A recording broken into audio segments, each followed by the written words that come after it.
G'day and welcome back to the Kerbal Space Program, to the moon and back again, and we'll squeeze in a moon landing there somewhere as well. Series on my second channel, Aussie Woo 2. I hope you're enjoying it so far. Of course, if you've come from the main channel, thank you. If you're brand new to either, please feel free to stick around and enjoy this series.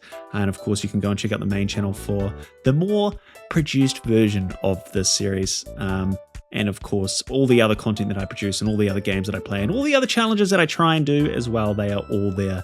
But for now, please enjoy as I butcher my rocket to pieces and try out a couple of new designs and finally start figuring out a very important piece of tech to be able to get us to the moon. Yeah, this seems good. I think we are happy with this one, right? I reckon we just add, I know I said I was done, but I think, well, here's what I think. So I think we want like a little heat shield on there. That'll help. Then that can go on there. And then the spinny ting can go on there. And then that can go on there. Okay, cool. We're building spaceships, guys. And then that means that doesn't need a heat shield, but what we do need is a gas tank. Another gas tank. Yeah? Does it seem reasonable? And then that means I actually reckon we fire this engine here. And then do we or do we not? Let's keep it as it is for now, just for the lols, because I'm curious. And we launch that, just see if we can get off the ground, or is that going to add too much weight?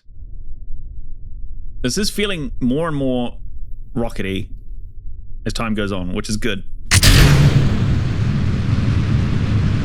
Okay, so we don't have enough juice to just do that. Okay, but maybe if I drop that other engine down one and then we see what happens. It just gives us another like rocket to do our thing, you know? Oh, that's wobbly. That's a little wobbly. Did we fix that properly? That seems not properly attached. That's okay. Why have I got such wobbly rockets? Such a sight to behold. Okay, and then sayonara. Why is it all falling apart? Here's the real question. Why is it all falling apart? Okay, we lost some bits there. That is what it is. Okay, so now, in theory, we speed up time to get closer to the AP and a little bit before we start blasting. Start blasting prograde. Do I not need to blast too much? You know what? I think we get really close to it and then we just... Or is that too close? I might have gotten us too close there. Or is it like perfect? Am I just nailing this and I'm not really sure? Like I'm not smart enough to know if I'm nailing this or not. I think that is the most likely option because our ring is nearly complete. And then we got a ring. We can make it a little bit bigger. Okay. And then surely radial out. Which way are we facing when we go radial out? We're facing directly out. Okay. And then we just give it like a little burst of acceleration.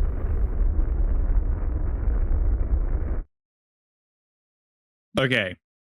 So we've got to this point fairly successfully, I'd say. Apart from the fact that I definitely need to do some ship redesigns to make sure it's all duct taped and bubblegum stuck together properly. Where's my manual? Orbital maneuvers. This is where we're at. I think we're getting our orbit pretty nice. I think we now just need to figure out how to like do an ejection maneuver and transfer orbits to the moon. That's what we want, which is this one here, right? An orbital maneuver that transfers the vessel from one circular orbit to another. To raise your orbit, follow steps like burn prograde, watch for the AP to reach your desired altitude. Wait till you reach the new AP. Now burn prograde to circularize your orbit. The new AP. Okay. For an elliptical orbit, the best place for step 1 is the PE of the current orbit. Okay, so we want to burn prograde at the PE of the current orbit until we reach the AP of the new one and then burn prograde again. That seems to be what it's saying, which means we need to be here and then burn prograde. And then we should be able to land somewhere around here. or at least in this orbit. That would be a nice start. So we just speed up time until our little spaceship makes it around to PE. Now, it always says do it at the thing. I feel like having a little bit of a run up is not the worst thing in the world. So now we're prograde. No, now we're prograde.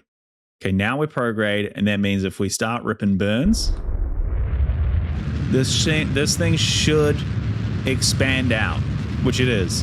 Okay, I've got high hopes here. We are not going to have enough fuel to really do anything, but we've done this before. We have done this before, but we're just going to slow down here.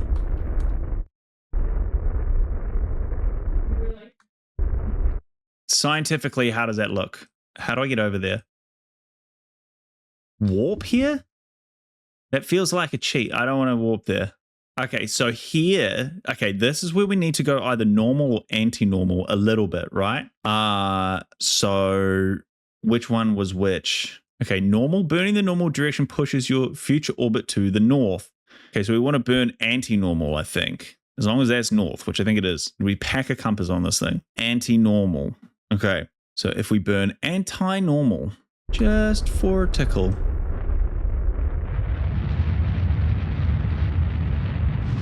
Okay, it's a bit wobbly. See how it's going on an angle? I don't think that's what we want.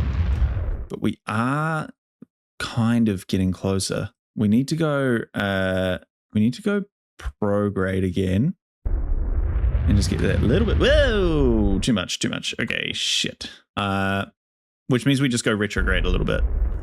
Okay, let's just wait for the spaceship to spin around. There we go. Nearly. Okay, very nice. Then we just burn a little bit.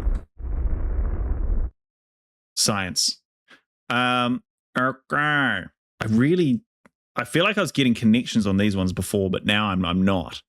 It might be because my launch was shit and I wasn't straight up enough because I'm not currently on the equator. Is that the case? It is. What if I just go normal again for a moment and see if I can balance this bad boy out? I think it was because I was not right on the PE when I burned anti-normal. But perhaps... Oh, I don't know. Because it's firing me up that way. You know what? Here's my scientific assessment. I need to wait till I get to like the midpoint here, somewhere there. Okay, so if I add a maneuver... Okay, so let's just try this out. I don't really have any fuel left, but we're going to... which one's that? Anti-normal. I think we need to burn anti-normal. Oh my God, I've unlocked some new tech here.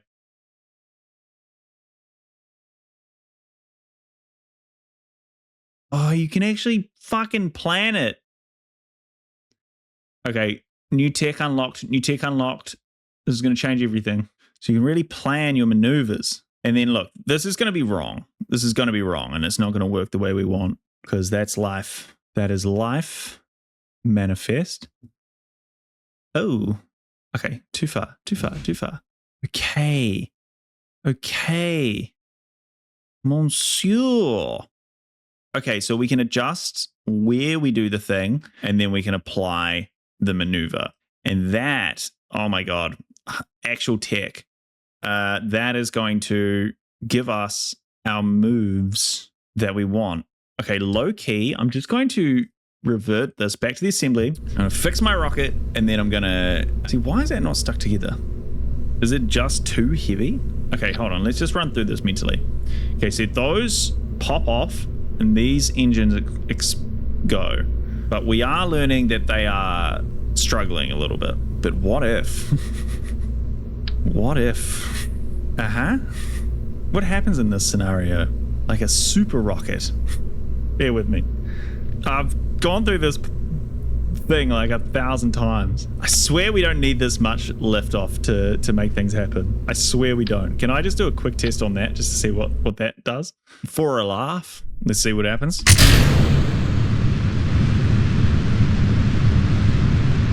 Okay, this is a low-key viable option. Oh, that's so sick. Who needs fuel? I mean, who else on the planet? No one. Look, it's just a fucking bush and mountains. It's a field. We are literally gassed up. That needs to go in there. That needs to go somewhere else. Okay, I'm literally building the ship as we fly. Sorry. That needs to go up here. Okay, sorry. Let's just figure this one out properly. Okay, so we've got brackets go shaboom. Then we have fun engines turn on and other fun engines turn on. And then we don't have that go boom. We have this engine fire and those brackets push the empty engines away, which means this needs to go somewhere else. I'm going to put that its own thing for now. Drag that up here. So should those fire off, and then once this engine runs out, this fires to break off that empty tank, and we've got this engine firing, not that engine firing. That engine. And then this breaks off. I don't know if order here matters. I don't think it does, but we'll just keep it consistent anyway for funsies. And then this breaks off. Okay, well, we don't need to worry about this bit right now because it's that's the last engine for now. That breaks off. And then, it's parachuting time, assuming we make it back. Okay, that's feeling a lot better. Far away. The wobbling seems to be better now. It seems to be. And at 75,000 meters, that's when we start our turn. Although part of me wants to just get rid of all that before we start trying to turn, because we got a rocket here that needs to fire off. Maybe we just do that. Maybe I get rid of the fluff, and then we burn prograde, and we just don't worry about turning too soon. We might earn ourselves a slightly wider orbit off the rip, but because we got fuel that we're just going to throw away here anyway, I don't think it's going to matter too much. It's surely not the most efficient way of doing things, but whatever. This is the experiment. Although we're actually not burning fuel as quickly as I thought we would, and we are literally getting into space soon, so we'll just have to see. We're pretty high up. We're still technically in orbit, so that's okay, but let's see what happens. Okay, bombs away. Nice. And then we just slow that down, and we start getting ourselves, I think I need to get some fins on this bad boy. We start getting ourselves into that prograde vibe. Do we? No, it's not. Okay, we're just going to turn as horizontal as we like and see what that is like on our turning circle. It is very narrow, which in my opinion means we just turn ourselves like this now. Oh, right. Sorry. We need to let some time pass just to be a little bit more efficient. It's interesting because prograde is like a different direction. It's like up here, but that's okay. Let's just see what happens. This is all about experimentation. I'm going to go a little bit closer to the AP, like there, and then just let her rip. Okay, this is definitely, I think, not the move to wait that long to turn, because it's just taking so much more fuel to get these things moving. Okay, well, we know that. I think we just go straight back to launch and just try and dodge the engines when they blow off, and that'll be fine. Okay, so at about 75, we'll just hang a few degrees this way, something like that. And I'm very manually keeping that steady for now, but that's just what we do. Oh, I think I left that guy in that spacecraft. My bad. So now we got a new person, Valentina. That's okay. Okay, we're getting a bit of heat on this bad boy, but I don't think that's anything too new. Oh, see, wobbles. Yeah, we're definitely getting some wobbles. That's all right. We nearly lost that. Okay. Fire it away. Ooh! Baby. Okay. Nice. Sorry, ocean. And with our new ridiculously overpowered super rocket design, it is time to get ourselves to the moon, which of course we will be doing in episode 8, the next episode. I think, I don't want to spoil anything, but a little birdie told me we may in fact figure out orbital transfers. which is going to be a big one. So please feel free to stick around. Obviously, like and subscribe if you've been enjoying the series so far. And if this happened to be the first one that you watch, please feel free to go back to the very start and watch it from there. Probably makes a lot of sense. And don't forget to go and check out my main channel if this is the first thing you've come across, as well, as I've got a lot more high-produced content over there. This is a little bit more of a relaxed Let's Play session, or series, I should say. So thanks for sticking around, thanks for watching, and we'll see you at the next episode.